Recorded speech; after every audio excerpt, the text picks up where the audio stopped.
Welcome to the Cryptonometron. Today I'm doing a very brief video on Monero. Now you might be wondering what's happening. Monero's just gone through a hard fork. It's been quite widely publicized, and they're really trying to break down and make the coin ASIC resistant because they don't want miners taking control of the coin. So that's basically the main reason why they've done it, but we'll have a little look at it, and we'll also have a little look at the four coins that have broken away and are still on the pre-hard fork main chain. So let's look now why they did have the hard fork. Now Monero usually has a hard fork every 6 months as a matter of course, as part of their upgrade process. So it's nothing new and it's nothing unusual. They have, however, implemented a few technological improvements. Now they've brought an increased ring size, and that means that transactions are more private, but they can also handle more resource-intensive transactions as well.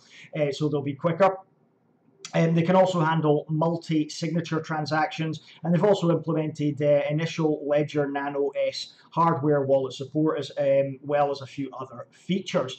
So the other main change was they actually changed Monero's Kryptonite proof of work hashing algorithm, as I mentioned, to make it ASIC resistant. Now this was a backwards incompatible change, that makes all the existing ASIC, and ASIC stands for Application Specific Integrated Circuit Mining Hardware, useless. Now you might be aware Monero has traditionally been a GPU, sort of a hobby miner coin, and that gives it a lot of decentralization because there's loads of miners around the world that are actually mining Monero.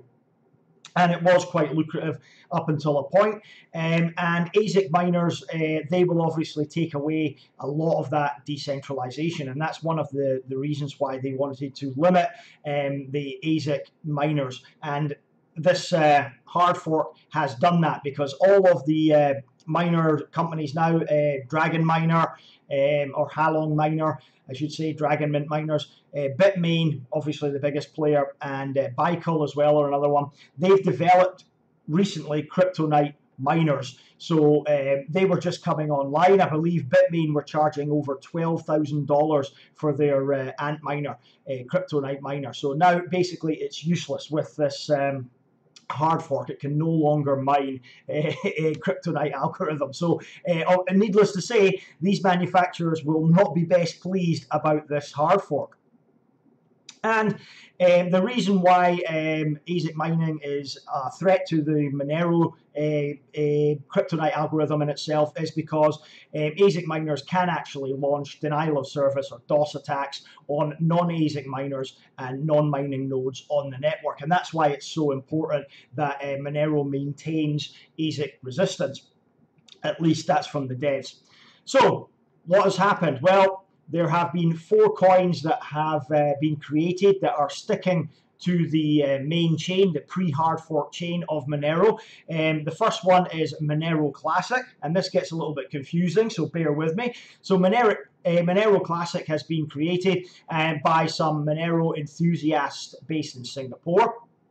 They believe that the development of the ASIC miners is a healthy market-driven process, and they believe that things should just continue economically driven, and we'll find out where we are at the end of it. So they don't believe tampering with hard forks and changing the algorithm is a good thing. Also, Monero Classic has no connections with any of the other new Monero projects and has no plans, apparently, to cooperate with any of them. They believe that changing the proof of work algorithm creates more centralization rather than less centralization. So that's the first one. So to make it even more confusing, there's actually another Monero Classic. The ticker on this one is XMC. The difference between the previous one and this one is hyphenated, and the logo is obviously different, as you can see. So it is backed by a guy called PZ, who is apparently an early Bitcoin evangelist and blockchain eco-builder, and he's behind it. He's the face of this project. He states that the emergence of specialized mining machines like ASIC machines for cryptocurrency is normal market economy phenomenon. Again, they believe that the normal economic advancement should just be followed rather than trying to change it with changes to the proof of work algorithm. They are actually promoted by Bitmain's mining pool, Ant Pool, which is interesting. However, Bitmain representatives deny any connection with this coin. So the third one is Monero Zero, which has the ticker XMZ. Yep, I know it's confusing. Bear with me here. The logo is there, as you can see. All the websites, by the way, I've linked to below in the description if you want to go and take a look at the different projects. Now, this is a bunch of proof-of-work maximalists, some of whom operate hobby mining operations. They have decided that Monero's project strategy to continuously hard fork every 6 months is no longer a stable or a sane strategy, so they want to break away. And they state Monero Zero is not a fork, it is the original Monero. Where have we heard that before, Bcashers? They also believe that Bitmain are trying to destroy Monero, so that's another difference between the other projects out there. So finally, there is Monero Original, which is XMO. The logo is there. And this is backed by the lead developer of the Monero Original team.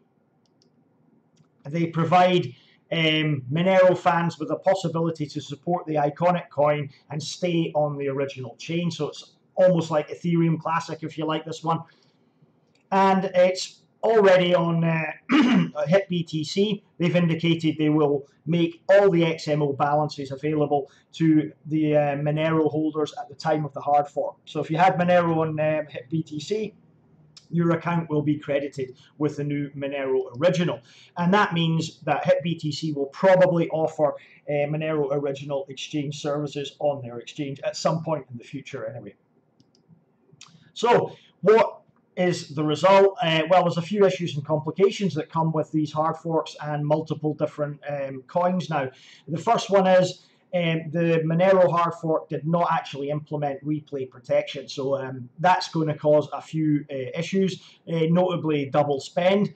And this means that users that are spending Monero on the new chain could actually be spending the equivalent coins on the old chain and vice versa. So if you spend Monero on the new chain now, you could actually be spending, say, Monero Zero or Monero Original on the old chain. And if you spend Monero Zero or Monero Original on the old chain, you could actually be spending your current Monero. So it's something to be careful about at the moment. There's also, obviously, the risk of private key exposure if you claim the new pre-hard fork coin. So if you're claiming any of the Monero Classic coins, Monero Zero, Monero Original, you're obviously going to have to use your private keys to get them, much like you did when Bitcoin Cash hard forked, and some of the others, Bitcoin Private as well. You need to use your private keys to claim the pre-hard fork coin. So that's obviously a security risk. Not many people want to give away their private keys, especially if you're holding a lot of Monero in that particular wallet. Also, if you want to claim your pre-hard fork coins, you will likely have to move them before moving your Monero. So if you, again, this is the spend issue. If you move your Monero or you spend your Monero, you could actually be spending your pre-hard fork coins, Monero Zero, Monero Classics, at the same time. So you're going to actually have to go in and move them away out of that wallet before you spend any of your current Monero. Another issue is moving coins on both the blockchains could reveal which coins are controlled by the same user. So that is a privacy issue, and it brings new privacy concerns to Monero as well. You could actually possibly be traced if you're moving coins on the pre-hard fork chain and also the new chain as well. And you may not even if you don't move both coins, if you just stick to the normal Monero chain, the new Monero chain, if you are actually interacting with other users that have used both blockchains, then that's also a potential privacy concern as well. So that's it, guys.